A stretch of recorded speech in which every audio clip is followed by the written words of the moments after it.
Beastars is finally over, y'all. It's finally ending. This garbage, this filth, it's finally up on out of here. Woo! That's what I'm talking about. Yes, sir. Yes, sir. Yes, sir. But anyways, Hideyuki here, the Rebelling Rose, the one chain to oblivion, returning yet again with another great video. Oh man, the furry slop anime is finally done. How does it feel? How does it feel, Beastars fans? Oh man, finally, this garbage is over with, man. This is a call for celebration because we really need this. We really need more of these terrible, overrated garbage anime to get the fuck up on out of here. And you know, with My Hero finally being done, Jujutsu Kaisen ending, so many other garbage series ending, Demon Slayer on the horizon of being over. Oh man, this is a great time, man. You know, get these trash series out of here and let's get some quality up in here, you know? Let's get some quality going. You know, let's get some real creativity. And you know, looking back at Beastars, because I remember I used to have a friend and he was a furry straight up, and he told me, you know, it was all out. You know, it was all out. He was very open. And I was like, well, at least you're honest about it. But anyways, he tried to put me onto this show. You know, he was like, hey, Yuki, you gotta check this show out, man. It's so cool, man. And I'm like, you know, all right, I'll give it a chance. You know, I try to open my mind. I try to, you know, give it a chance. Let's see if it's gonna be decent. Not that happy that it's some furry stuff, but I'm like, okay, maybe I could look past it. And boy, when I watched those first few episodes, when I was watching through that, I was like, oh, hell no. We're not doing this today. Oh, fuck no, man. This is, if you're someone that doesn't like fears, this is like your worst nightmare. Well, it's their greatest paradise, man. This is, the best way to describe this is like the hentai for the furries, man. You know, this is like the ecchi, the fan service for the furries, man. It's for them.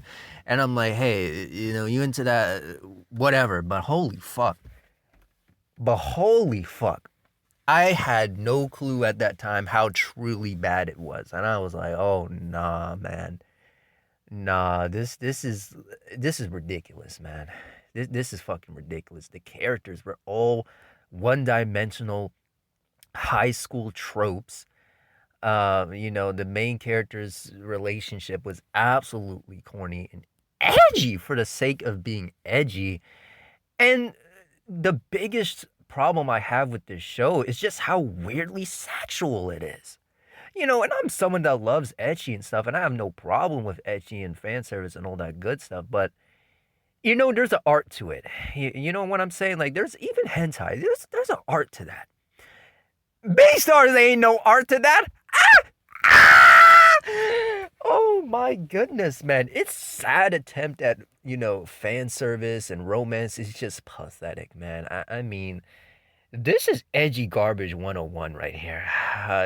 This is the most bare bones edginess I've ever seen when it comes to this kind of anime. And I'm just like, man, you guys really like this? And what's crazy is I can understand why the furries like this. You know, it's obvious why they like this. I mean, come on now. There's no need of questions for that. But how are you someone that's not a furry into this? That's what I really failed to see. I'm like, how is a non-furry into some bullshit like this? You know, I'm like, that puzzles my mind completely because I'm like, there's nothing for them. There's nothing to like. There's literally nothing. And you know, thinking about how weird this series is, when I found out that the creator, the mangaka, was the daughter of Baki's creator, I was like, oh my goodness, it all makes sense now. The weirdness definitely transferred over to them damn jeans. Because holy fuck, man, both of them are sick in the head. I'm just gonna be honest. With you, man. They're not okay. They're not okay. And I can see why, you know, the father has been trying so long not to have, you know, his name associated with his daughter, publicly when it came to creating mangaka, because they didn't want to seem like, hey, no nepotism here, right? We're definitely not sliding her right in just for, you know, because of my name. No, definitely because she has talent and not on the weird shit, you know. But come on now, Baki's creator was ready on the weird shit, so it was going to be exposed either way. And man, both of them are weird as fuck. It's just insane to me. It's just completely insane. But I just love how Beastars is finally ending while Baki is, still going or what have you. And of course, the creator of Beastars has other series like that garbage Sanda manga. And when the anime for that dropped, I, completely exposed that and went in on that, of course. But holy fuck, man. The desperation is kind of crazy. I'm not going to lie to you. I mean, the both of them are... How do you go from doing furry stuff to doing more furry stuff, but with Christmas theme? And then with Baki's creator, you're just stretching out that martial arts series because you can't do anything else. You gotta make a living. It's a business at that point. You might have had some passion at one point, and then you just lost that passion. You're like, okay, well, if I don't continue it, there will be no damn food on the table. You know what I'm saying? So I gotta slave away for these magazines. And, I just couldn't imagine living a life like that. It's the same thing with Oda, right? With One Piece's creator. It's the same thing. If that man ended One Piece today and tried to come back with another series, it would not fly. That shit would flop on the instant, man. It would be a flop like none other. You'd be looking at series like Burn the Witch and Samurai 8, and you're like, holy fuck. Oh, but damn, that fell off even harder than those. But, Oda's the same way. He's slaving away for Shonen Jump because he knows that if he doesn't make enough funds for his retirement, he's fucked. He's going to be falling off when it comes to that. So he knows he got to keep it going, make as much money as possible, stretch out One Piece as much as possible, just like, Luffy's damn gum fruit.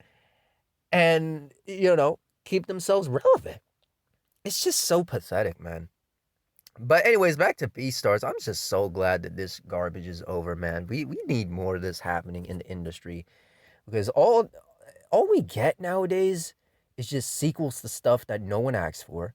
Remakes to anime that really don't need a remake. And if they do get remade, it's done with CGI nonsense. And we still get the same old garbage isekai, shonen, and romance. It's just all the same bullshit every goddamn season. Every time. Without fail. But, when series like this finally come out the door, it lets us breathe some fresh air for once. It's like, oh, that trash is gone. Oh, thank goodness. Oh, I can smell the roses now. I can smell the goddamn roses, man. You can finally breathe in some peace, man. You're like, okay, I'm calm. Okay, maybe we'll get something decent now. Okay, maybe these studios can focus on something else.